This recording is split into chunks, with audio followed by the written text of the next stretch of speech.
What's up mga kababayan? News that matters here. Dito sa video natin ngayon ay ating pakikinggan ang third floor studio. Kanilang idinetalye ang pangyayaring panloloob sa law firm ni Attorney Vic Rodriguez na kung saan inakutuban na nga ng masama na maaari di umanong pagbabanta ang pangyayari. Grabe naman. Na kaya babalak ipagurgur itong mamang ito na si Attorney Vic Rodriguez dahil may marami pang alas na pwedeng ilabas sa publiko laban sa Administrasyong Marcos. Pero bago ang lahat mga kababayan, huwag niyo po sana kalimutang mag-like at subscribe para updated ka sa mga uploads ko araw-araw. At yun na nga mga kababayan, tila'y unang tinutuldukan ngayon ng mga pulahan itong si Attorney Vic dahil sa maraming nalalaman ito sa mga baho ng administrasyon natin ngayon. Na isa rin siya na matapang at walang takot na inihahayag ang mga sikreto sa loob ng Malacanang. Kung kaya naman hindi ko na patatagalin pa, heto na ang buong video. So ayan na nga, kagabi Marlon, nabalitaan natin, patawag ko sa'yo bigla, di ba? Na merong ano tawag doon? Ambang panig. May pagtatangka? May pagtatangka sa seguridad ni Attorney Vic Rodriguez. Sabi ko ganyan. Grabe. So tinawagan ko siya. Sabi ko, boss, ano nangyari? Kumusta ka? Ganyan. Nandun ka ba nung ano? Hindi. Sabi yung ganyan.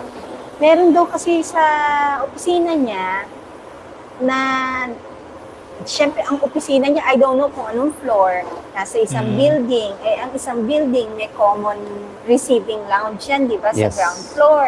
Sa ground floor pa lang, i-screen ka na.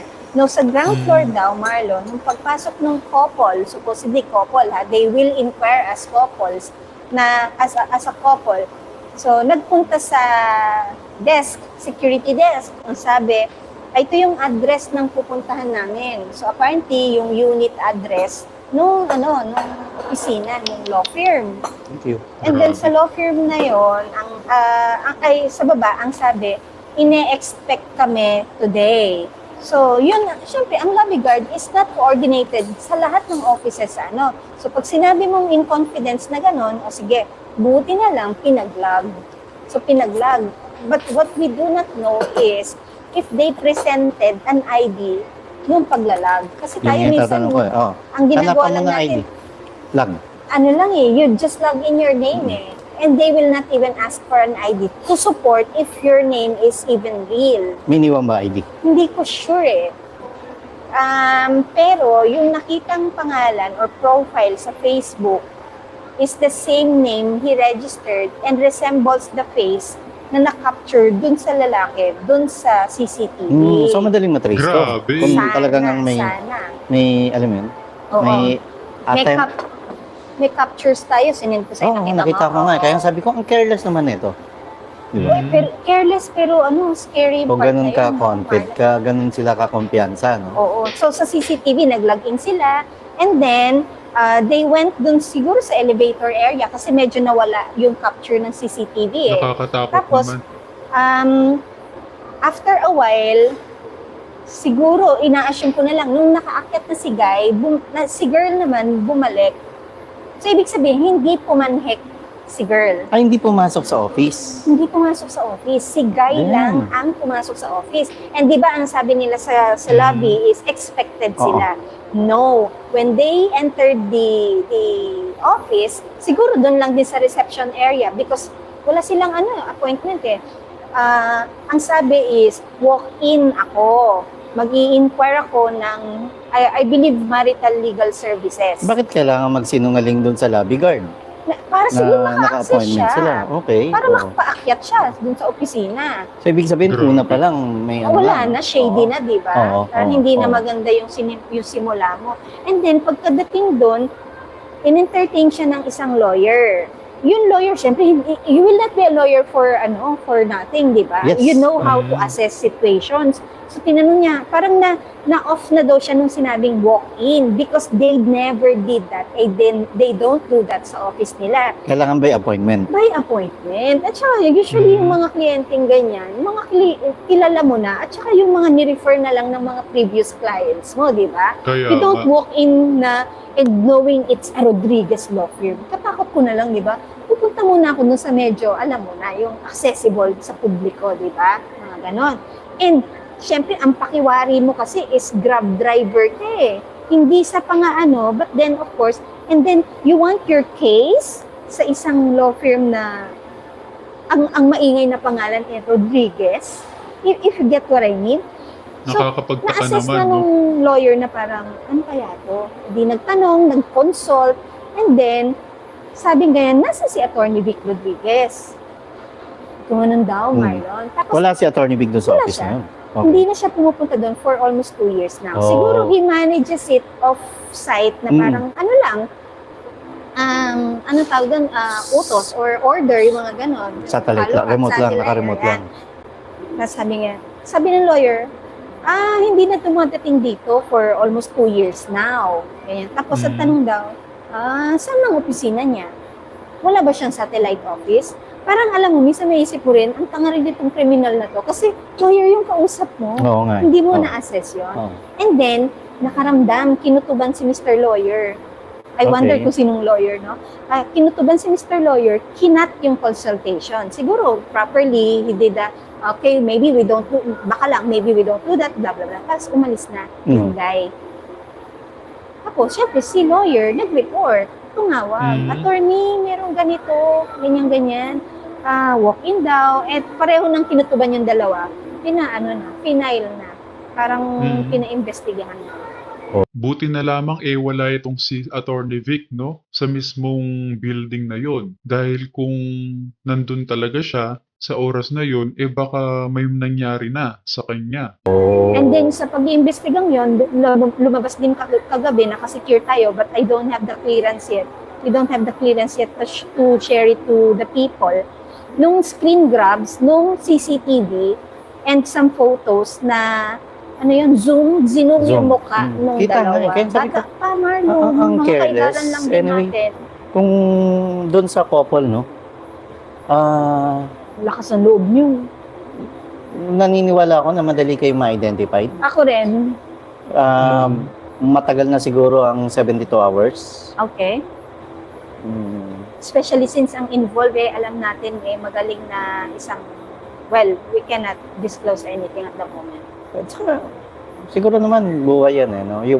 Yung police natin, yung otoridad natin, although marami rin tiyak naman ang mag-aalok ng tulong kay Attorney Vic para makilala yan.